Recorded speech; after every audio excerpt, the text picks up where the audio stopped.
Good morning. Today is Monday, October 21st, and this is your community briefing. I'm Buncombe County Director of Communications and Public Engagement, Lillian Govis. Today, we'll be joined by Ryan Trena, Deputy Incident Commander with the Fire Department of New York and the City of Asheville.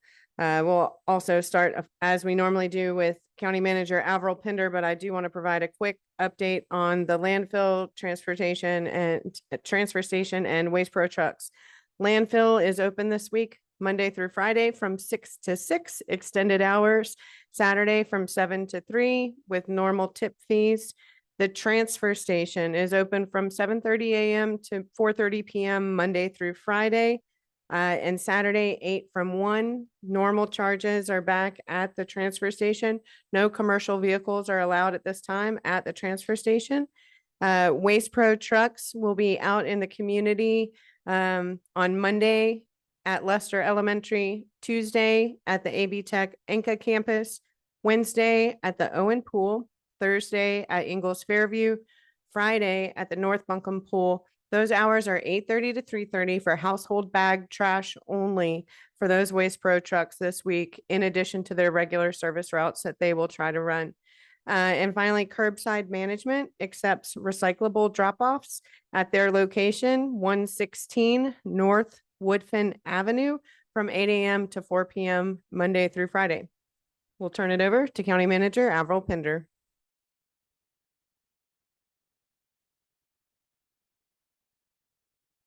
Thanks, Lillian. Good morning. Today, several of our Buncombe County staff are returning to various county facilities to determine what locations we can open to the public beginning Wednesday. We look forward to sharing that information out with you. This is a big step forward in our plan for recovery. While we are rebuilding, don't forget that our community care stations have showers, laundry, potable water, and food, and in some cases, medical care, all available at no cost. The locations for these are A.C. Reynolds High School, At Home Store in the parking lot, Big Lots Innsbrook Mall, Buncombe County Sports Park, Bethel United Methodist Church, A.C. Reynolds Middle School, Ingalls Wananoa, Morgan Hill Baptist Church. Food and water distributions are also continuing at Skylanes Bowling Alley, Black Mountain Ingalls, Fairview Elementary, Swananoa Ingalls, Lester Elementary. That site is closing today. The Lester Elementary site is closing today at end of business today. Linwood Crump Shiloh Community Center, Pat Square Park, Buncombe County Sports Park, and A.C. Reynolds Middle School. The tongue of Black Mountain remains on the boil water notice, meaning after vigorously boiling for 1 minute, the water can be used for drinking, cooking, and more. In Weaverville, there is no longer a boil water advisory, so that water can be consumed without boiling. Today, being Monday, we have the City of Asheville here for a water update.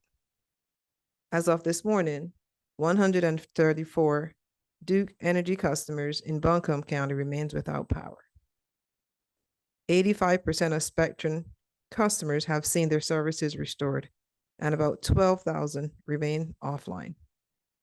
Spectrum communicated to customers last week that they will automatically be credited for that time without service. An update on donations. The generosity we have seen from the community who have provided much needed items during a time of crisis is very uplifting.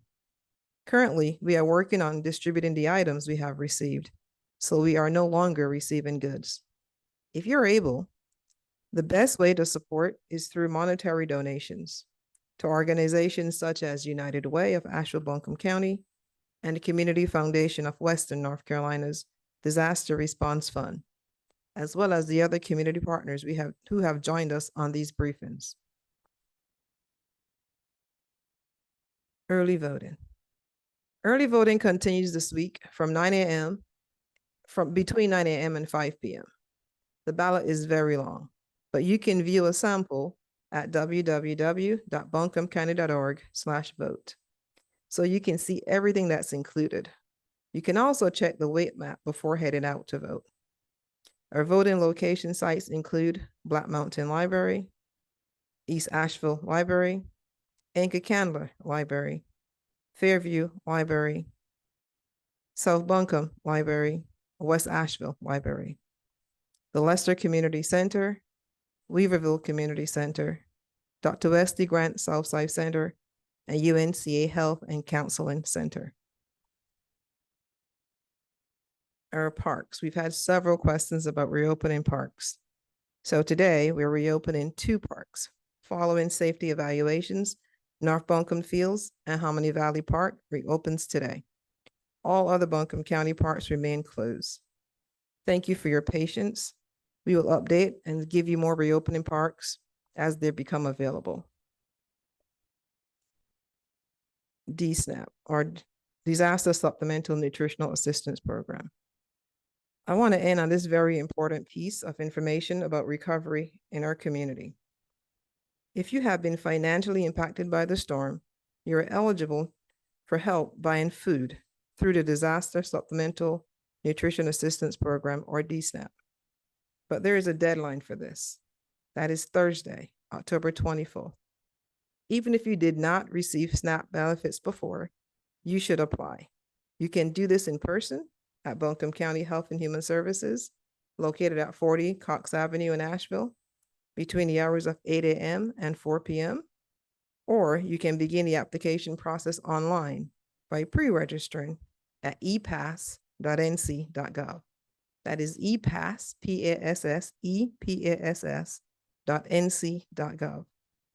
There's a DSNAP call center you can call at 844-453-1117, 844-453-1117. We can't stress enough how important it is for you to apply. These funds will go directly to you to purchase food. And now I'll turn it over to Ryan Trainer with the Fire Department of New York.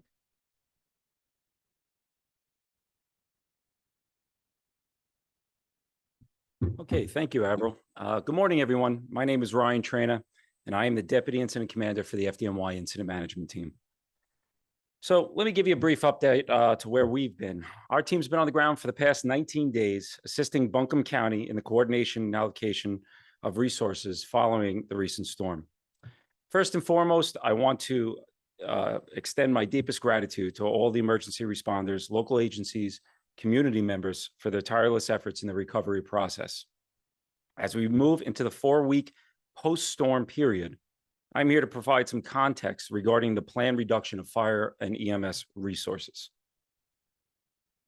While it may seem concerning, I want to emphasize that this decision was not made lightly and is in part of a carefully structured demobilization plan provided by the North Carolina Office of State Fire Marshal and is based on the current situation and the progress we have made this far. There are a few key reasons why the reduction is happening now, and I want to point out 4 of these key reasons, the first being transition to local control. Over the past few weeks, local resources have been replenished, and many jurisdictions in the county still have mutual aid assistance coming in from state resources. Now, Buncombe County's fire and EMS teams are in strong position to continue handling the calls and emergencies as they do arise. The initial influx of external resources helped to stabilize the most critical needs immediately post-storm.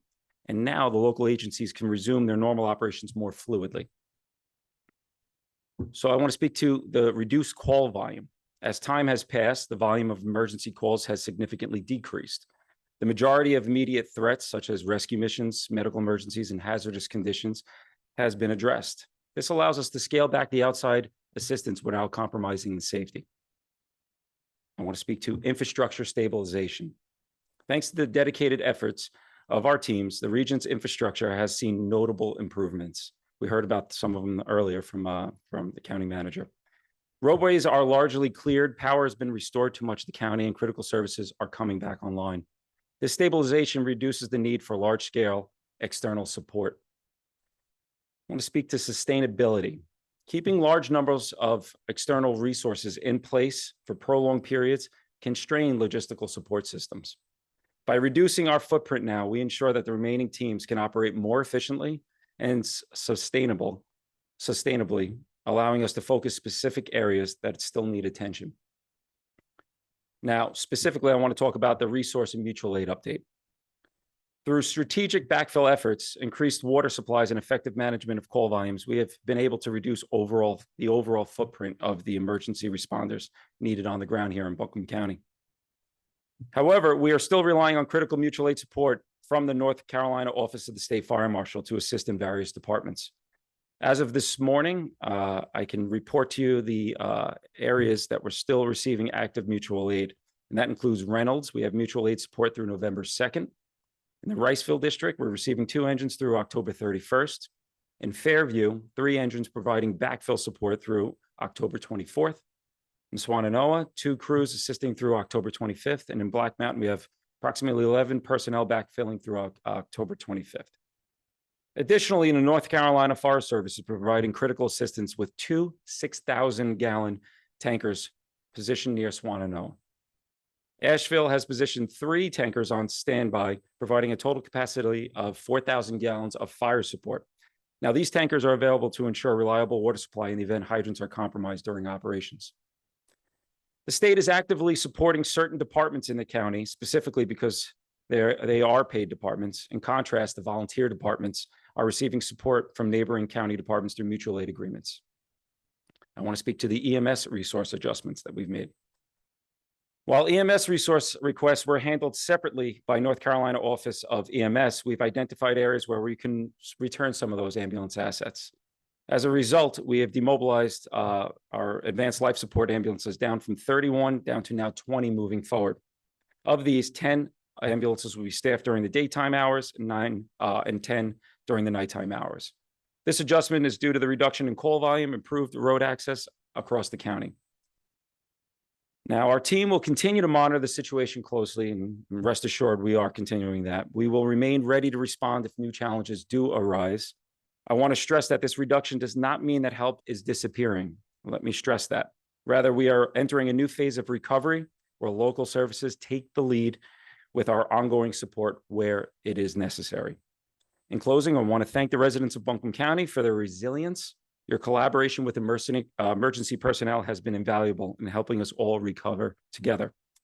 But we do ask the community to be fire-wise, and we urge the community not to burn open fires as we do go forward. But if we do, we ask that you do it in piles no higher than 3 feet and 25 feet from any structure. Thank you.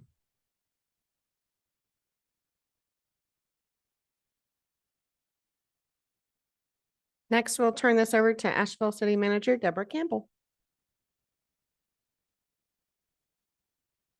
Thank you, Lillian. Good morning. My name, as you heard, is Deborah Campbell, and I serve as the City Manager, City of Asheville. As usual, I want to start by thanking everyone in the community for your continued support to help us recover from this devastating storm. We are on Day 26 of our emergency response and recovery effort. The city continues to focus on 4 major areas: addressing the basic needs of our community with a focus on our most vulnerable populations, restoring water service, community safety and security, and debris management. Today, the Asheville update will include a few announcements from me about our water, meals, and access to other community resources, and an update on the City of Asheville reopening facilities to the public. I will also be joined by our consultant, Greg Shupin, with Elevated, who is serving in a role of deputy of our Emergency Operations Center to discuss our debris removal efforts. However, I know that everyone is interested in the update on our water resources and restoration of water services. So that will be given by Clay Chandler, and I'll turn it over to Clay now.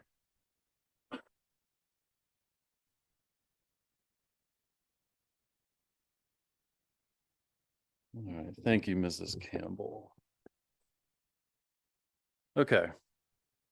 Over the weekend, We reached roughly 95% system restoration. Eastmore got back online over the weekend. Same for Bee Tree. Still some leaks popping up in and around Bee Tree, but most of the people served by that line have gotten their water service back. Now, there are some pockets of Town Mountain, Webb Cove Road, those areas that have proven to be particularly problematic. 3-inch line that serves that area got washed out by a landslide after the storm. And so we've had to do a little bit of coordinating with NCDOT as far as road repair before we can restore service there. Our contractors are going to work on a temporary solution that we hope will be in place Wednesday or Thursday. That should restore service to most of the Town Mountain, Webb Cove areas that currently do not have water. We think that's between 60 and 75 homes total. And as we repressurize other parts of the system, you know, there will be issues that pop up. We had a break in the area of 12 Moons Barbecue late last week. We got a couple of breaks pop up on the western edge of our system. And so as we sort of get this thing back rolling again, there are going to be things that pop up that we will have to fix and repair and could temporarily put people back out of water. Okay, so moving to, that is yesterday at North Fork. That's the reservoir. That's the one that's had the in-reservoir treatment process that happened Wednesday and Thursday of last week. And as you can see, the surface water has not cleared up very much at all, if any. What has happened, and which is almost completely opposite of what we expected to happen, is water at the deeper portions, 40 to 50 feet, have shown fairly significant improvement as far as clearing turbidity.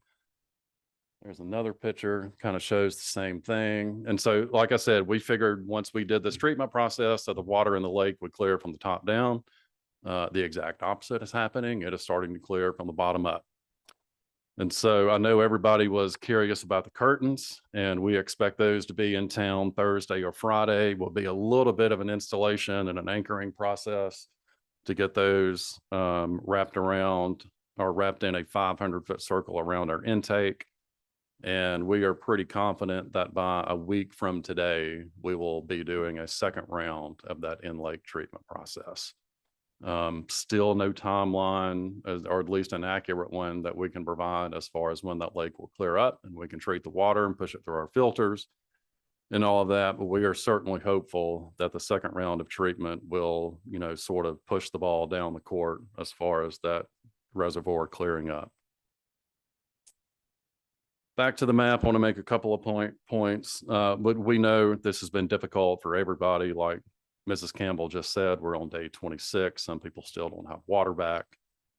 We are grateful to our customers for their patience as we navigate the challenges of restarting a water system after the worst natural disaster in the recorded history of Western North Carolina. As I shared Friday, the water going through our system right now is not a perfect solution.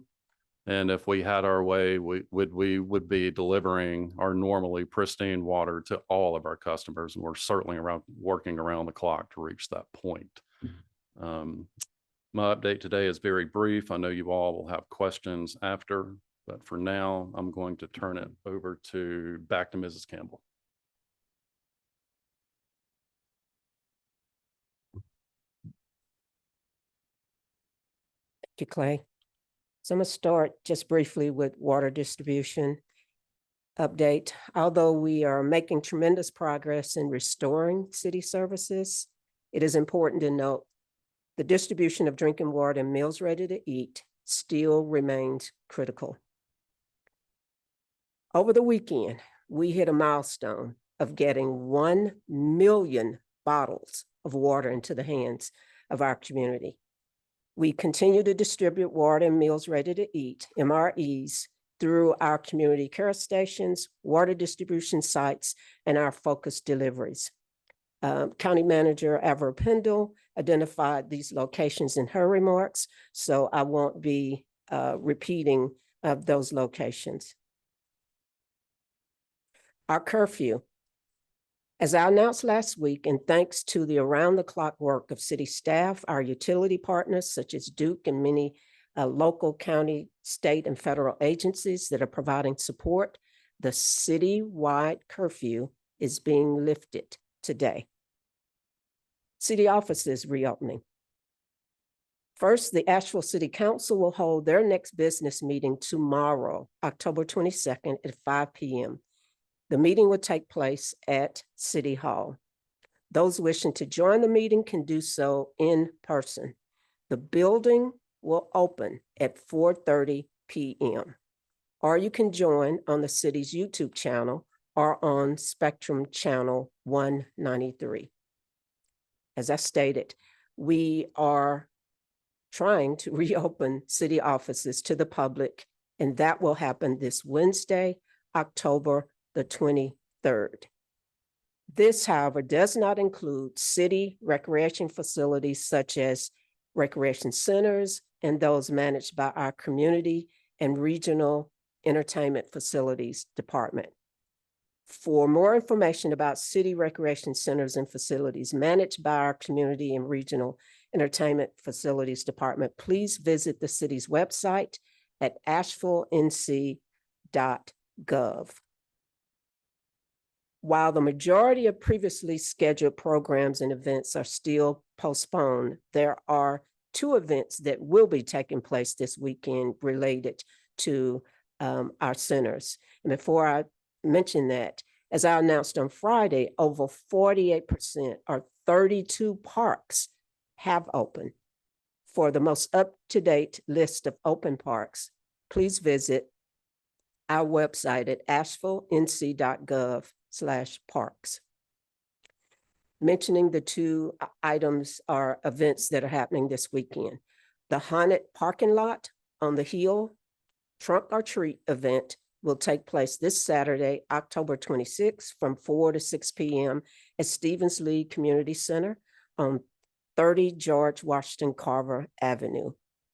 The Boo Bash Block Party will take place Sunday, October 27th from 2 to 4 p.m. at Tanger Outlets on 800 Brevard Road.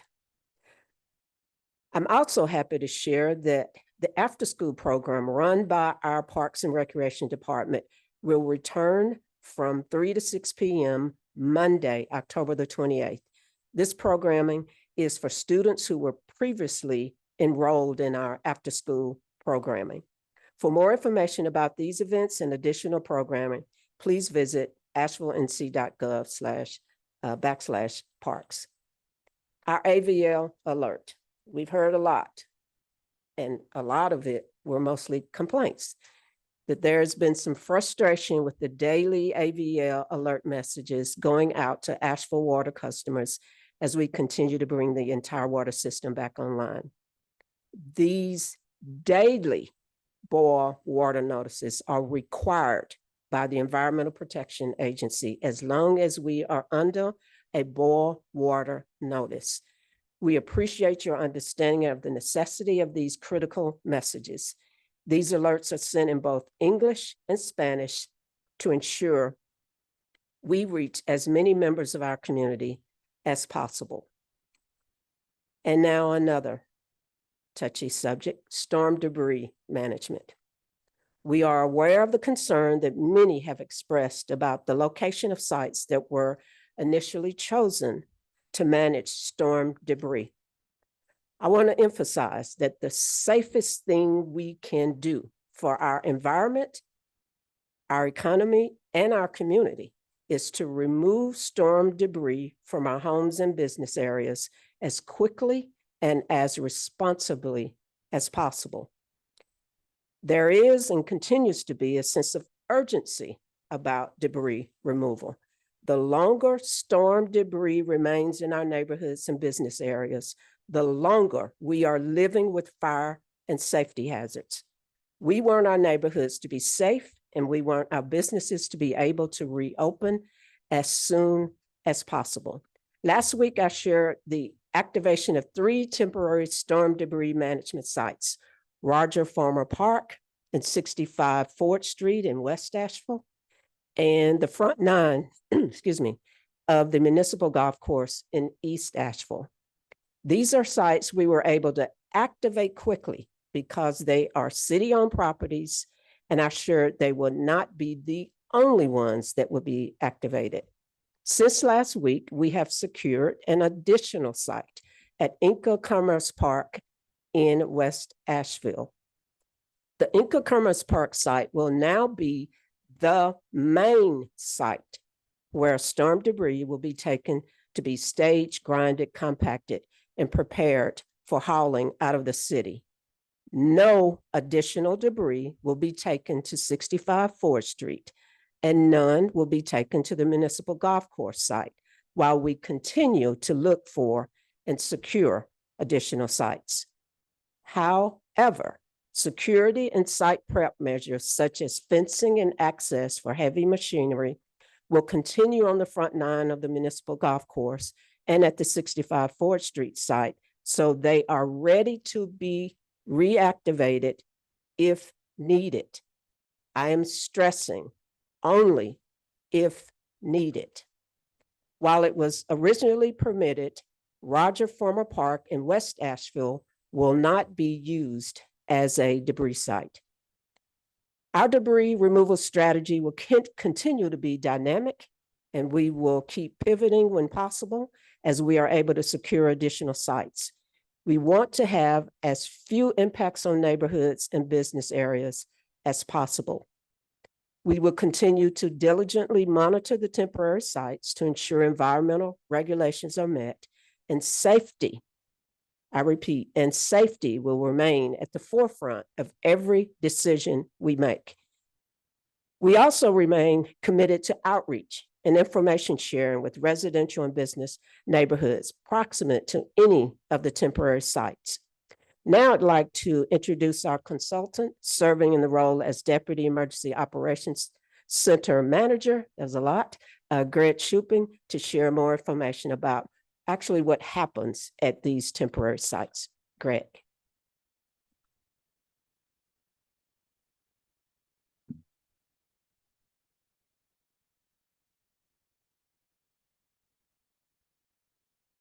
Good morning, and thanks, Ms. Campbell, for that. I wanted to start with just giving us a sense of the enormity of the debris that we're talking about primarily here in the city of Asheville. Our contractor, which is Southern Disaster Recovery, which is the same contractor that the county is using for debris removal, has estimated the debris in cubic yards just inside the city of Asheville to be 2.5 million cubic yards. What does 2.5 million cubic yards mean to us? What does that mean? Well, that looks like 40 yards per truck. If you think of a truck carrying the debris to be processed, 40 cubic yards is all they can carry. So some quick math would indicate that that could be in excess of 70,000 truckloads of debris that has to be taken to be processed at a site to be then removed and taken outside of the city and the county, ultimately, which is what we're looking for. As I said, Southern Disaster Recovery is our contractor to do that, but in accordance with federal regulations, we also are using a company named Debris Tech to serve as our monitoring and environmental compliance oversight to our prime contractor. The goal is to get this debris to a permanent location away from our county and city as quickly and safely as possible.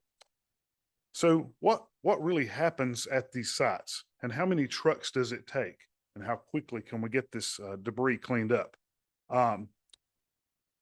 If you can imagine one truckload of debris entering a temporary staging area for the debris sites, it takes less than 2 weeks to process that debris and to remove it to its ultimate place. What does processing mean? Processing means we're going to take that debris, if it's vegetative, and it can be ground up so that it's smaller and it can be packaged and handled in a more efficient way to be removed. Grinding is the vegetation way that we process. And then on the C&D and appliances and things like that, it can be compacted. So it can be in a smaller size, reduced in size so that it can be hauled off in a more efficient manner. That's why we need, the processing sites to be able to do that and move those things efficiently away from our area. Now, all of our sites, as Ms. Campbell said, will be secured with fencing and other means for safety.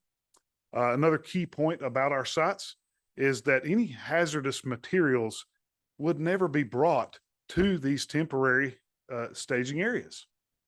There are local, state, and federal regulations that our contractor is held accountable to make sure that material does not come to our temporary staging areas. We have already engaged with the EPA and the North Carolina Division of Environmental Quality, who have a contractor to pick up those hazardous waste at the sites where along the rivers where those sites are, and take it away for us. So none of the hazardous materials will be taken to the temporary debris staging areas. Now, storm debris will be brought to these sites in terms of construction and demolition, or what we call C&G, which could include appliances and other things, as well as vegetation. Any hazardous or household hazardous waste, things that we all have in our homes even today, such as paint and batteries, small items like this, there will be an area set aside within the temporary staging area where those type of things can be properly contained as per state and federal guidelines. Okay. As more temporary staging areas can be secured, of course, the contractor would be able to move to a more focused geographic area of communities to be able to create a force multiplier to remove this many truckloads of debris from our area. And by the way, I think it's more approximately 14 river miles if you include the French Broad and the Swananoa River exclusively just inside the city of Asheville that we're talking about, that enormity. That will minimize our transport times. So we all can do the math, can't we? So this many truckloads of debris, the proximity to where the trucks will haul that debris from where it's at currently to a temporary staging area to be processed and then moved on outside of the city and the county makes a huge difference. Moving that material more quickly and efficiently and being monitored for proper environmental impact is optimal. Our best strategy is to improve environmental conditions and safe recovery for our communities is to quickly and efficiently process this debris for removal away from our community. With that, turn it over to Ms. Campbell. Okay, in closing, and as usual, I'd like to extend my continued thanks to the mayor and city council, all of our dedicated City of Asheville employees, our other partners in the county, state, and federal government, as well as our private and nonprofit partners who are working tirelessly in our recovery efforts. Thank you very much. Lillian?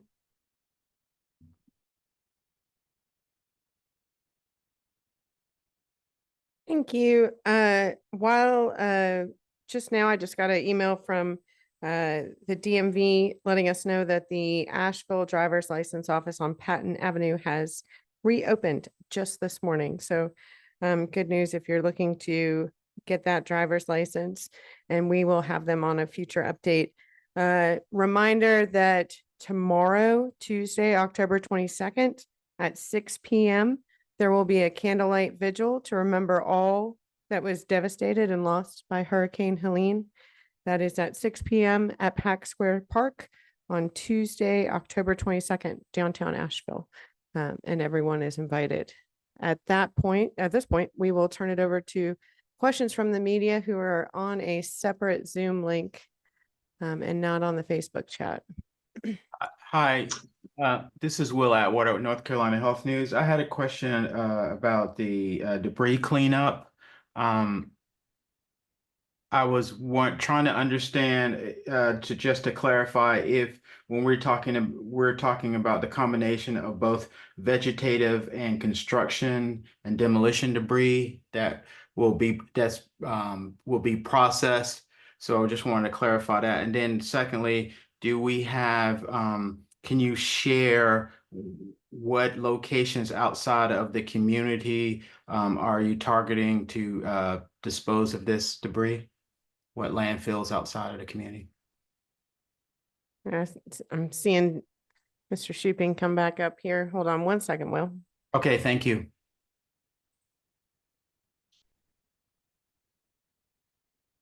So I believe the last part of the question was where would the debris ultimately be taken? Uh-huh. Once it is processed and leaves the city and the county. And I'm not exactly sure of that location, but we are told that it is a location somewhere in South Carolina, I believe. Okay, okay. And just a quick follow-up. Do you have a timeline for this process? I mean, you said it was 2.5 million cubic yards of debris. So for the timeline, it's a mathematical equation, if you will. 2.5 million cubic yards of debris over 70,000 truckloads. So how do we eat an elephant? We eat it one bite at a time. And so the strategy for the timeline seems to be that we can carve this elephant into manageable sizes, focused geographic areas where we can say, let's take, for example, a couple miles of riverfront or somewhere in the city, and we can say, let's take care of that geographic area, and then we can move to another geographic area. And we can use our math to say how many trucks would it take with respect to the distance to the temporary staging area, and then what kind of process could we do at the temporary staging area to effectively and efficiently grind that material, and also to compact the C&D material that might be dropped there, and then get it away. As I said, our contractor has said that it takes less than 2 weeks to process the material and take it to another, to its ultimate place in South Carolina. So it's a mathematical equation for how many trucks can we use? How quickly can we get the sites? Are there sites that are readily available to perform this temporary staging process? That is a key factor for the timeline. So we don't know the timeline. What we do know is the more permitted sites that we can have inside the city, then the quicker we can return and recover all of this 2.5 million cubic yards of debris in the city. Thank you. Lillian. Sorry, hold on, Sure. Charles. Before we move on, Avril Pender has a response for the county for you, Will, on that as well. And then we'll get to you, Charles. All right. Thanks, Mr. Shuplin. I agree. He said 2.5 in the city limits. The estimate from our same contractor, SDR, tells us that it's 10 million cubic yards in the county, including the city. So I know a lot of people are really stressed about getting it off their properties and getting it out of the roadways. But if you're thinking 2.5 is 70,000 truckloads, just think 10 million is 4 times that. So across our community, you're talking about a long time. Yes, it is staging, but this is a long time. We've been using the phrase, it's a marathon, it's not a sprint. So please, when we're asking for patience, it is not because we're not doing our job. It is because we're working really hard to respond to this.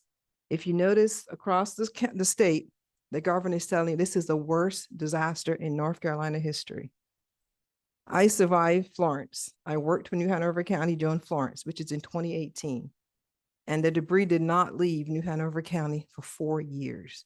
So I want to make sure I set expectations and you understand this is not something that we can clear up overnight. I know when you drive through our community, you see how much debris is on our roadways and how many are still in people's yards that haven't gotten to the front yet. So we know it's going to be a long time. So I just want to make sure I set that expectation. And to Charles's point, it is a mathematical problem. We need places to stage this. So I know you don't want it in your backyard. I get it. I don't want it in mine either. But we have to take it someplace. We have to stage it someplace, process it, and then dispose of it.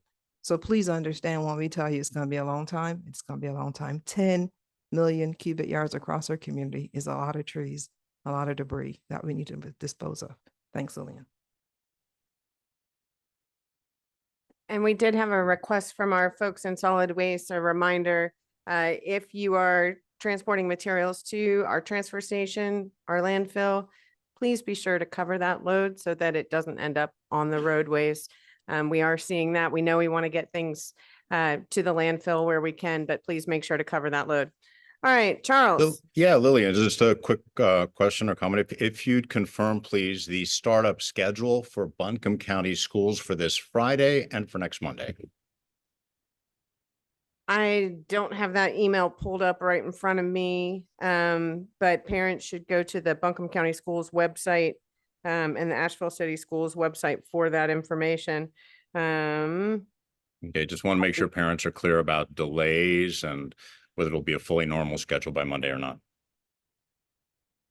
Okay. And questions about Pull potable that water. up when then. I step away from the podium, and then I'll be able to answer that. Okay, great. Thank you. Next question. Laura, BPR, is there a representative from the sheriff's office there today? We do not have anyone from the sheriff's office here today. I saw your email come through just before we started this. And so I will have them, I'll shoot it on. They've got another PIO who has just started. So I'll send it over to them to get a response to you. Okay, and I got a question for Clay. Okay, hold on. I'm getting a phone a friend here. The first student day for Buncombe County Schools is Friday, October 25th. That day, along with the school days of October 28th through November 1st, will operate on a 2-hour delay for students. So, Charles, the first student day will be Friday, October 25th. That day, along with the school days of October 28th through November 1st, will operate on a 2-hour delay for students. Great. Thank you very much. All right. And I'll turn this to Clay for his water question. Morning, Laura. Hi, Clay. Question about the turbidity in the upper levels of the reservoir as opposed to the lower levels, and are there any ways to, what I understand is called upwelling, move that water, the good water, to a place where it would be usable? Because that a tactic that you are trying. So the turbidity as of yesterday, and I just got some new readings 5 minutes ago that I haven't been able to go through yet, was hovering around between 25 and 27 in those deeper parts, and a little bit higher than that on the surface where, and I meant to include this in my presentation, the reason the surface water is not clearing up very much is when Wednesday and Thursday, when that treatment process was ongoing, it was pretty windy out at North Fork. And one of the worst things for turbid water is windy conditions because it stirs everything up that's in there already. And so that set us back as far as the surface goes. We do have 3 intake levels at North Fork, 21 feet, 50 feet, and 80 feet. So if that deeper water clears up and we think it's treatable, and again, no timeline for that yet, but if this trend sort of continues and that deeper water clears up first, we will certainly be able to get it from the reservoir into our treatment facility. And you're saying that lower level, though, is 25. Can you just remind us what that means? So normally the water that we pull out of the reservoir is less than 1. It's around 0.03 turbidity. And that turbidity scale, which is measured in NTUs, which is a very long word that I can't pronounce, it sort of operates like a Richter scale that measures earthquakes. So 2 is exponentially higher than 1. And we're still into the mid to upper 20s on average when you take into account the different depths of the reservoir. And so it's still very, very murky. Clay, this is John Boyle from Asheville Watchdog. Is there 2 questions. Any possibility of bringing in different, more heavier duty filtration equipment? Or is that just something that's too big and too expensive to do? So that technology obviously does exist. The problem that we're going to run into at North Fork is that North Fork on average pushes 25 million gallons gallons of water per day into our system, and mobile or portable treatment facilities are just unable to handle that volume. We're sort of in the process now of, we're going to wait this week to see how that first round of treatment, how much of that sediment settles. And we hope to, a week from today, start the second round of treatment. But yes, And- that is an option we have explored, certainly. And the problem we have run into is the capacity as far as millions of gallons a day. Right, okay. And then I think I understand what you were saying about the deeper level being clear, but that does seem to kind of defy logic on that. Do y'all have any better idea of why that's happened? There have been a lot of things that have happened in the last 3.5 weeks that have defied logic. This is just the latest one. And again, we think that the windy conditions Wednesday and Thursday of last week, when that treatment was done, stirred up that surface water to the point that it was just, it was not going to clear up, treatment or not. Okay. All right, thanks. I had a quick follow for Mr. Shooping to take you off unless other people had a water question for you. He's coming up. John, go ahead. Yeah, I hate to even bring them all the way back up for this, but I just want to clarify, when you're referring to truckloads, are you talking about dump trucks or semis? No, not semis. I think the standard debris trucks are what we call 40 cubic yard trucks, and they're just the axle without the tractor. So it's a dump truck that has the grapple hook attached to it, and then it is able to grab the debris from the road, the right of way, and put it in there and kind of mash it down. But then the reason for the processing is it's not efficient. You can imagine the vegetative debris is just kind of all sticking out and all that stuff. And so not a lot of debris can get down in there. So it goes to be processed, and then it's refined and ground so that it can be transported. And let me ask you one other quick thing. I know in Henderson County, the transfer station is taking all the debris and shipping it down, just kind of dividing it by household or vegetative, but they're pretty much taking everything. Is there any possibility of that in Buncombe? I'm not aware of that strategy. What I do know is the quicker or the closer from the debris site that we have now, all along the French Broad, the Swannanoa, and other places in our communities, the closer we are to a staging area where this processing can be occurred, it can be reduced in size to be hauled off. And so that's the strategy that we're using. We believe that's going to be the strategy moving forward to efficiently move such an enormous amount of debris. Thank you. Another debris question from the chat. Can you announce again what are the temporary sites that are currently open, either in the city and the county? So speak to it. I want to make sure. You want me to announce those?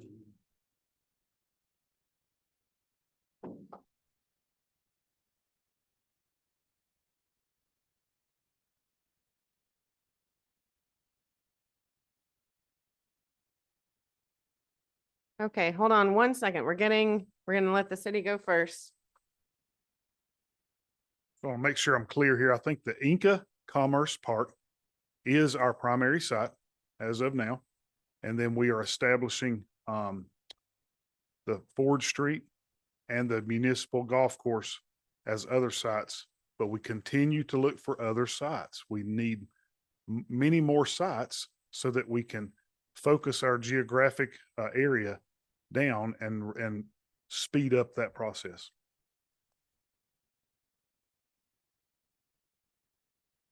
Thanks. And in the county, those are at AB Tech, Inca, the old landfill, and Lower Brush Creek.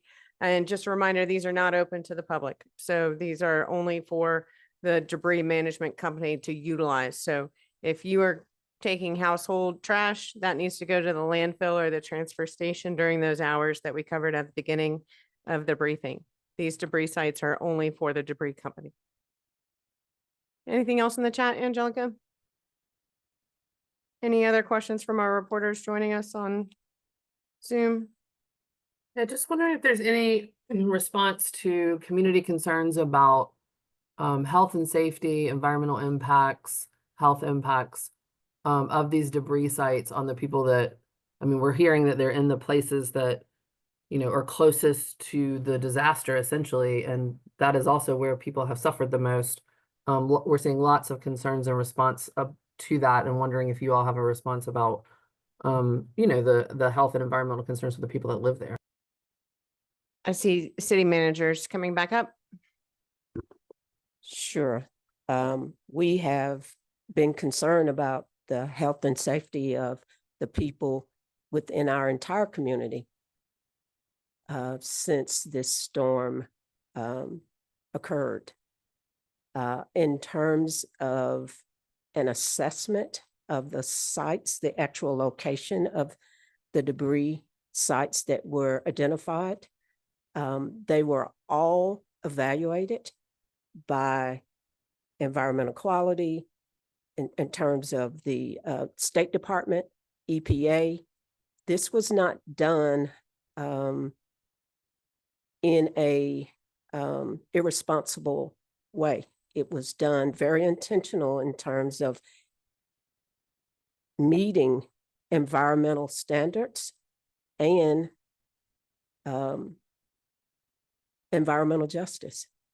I mean, as you heard the county manager state, this is a community-wide issue.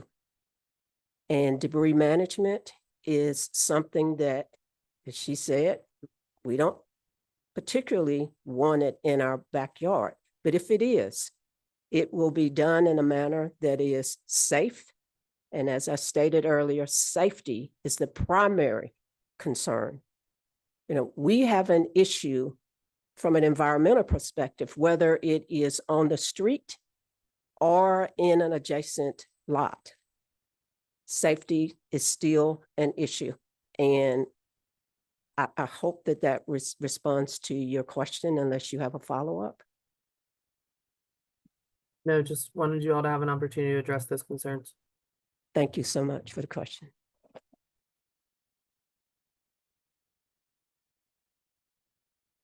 Any other final questions? Just another reminder, apply for those DSNAP benefits. We can't encourage that enough.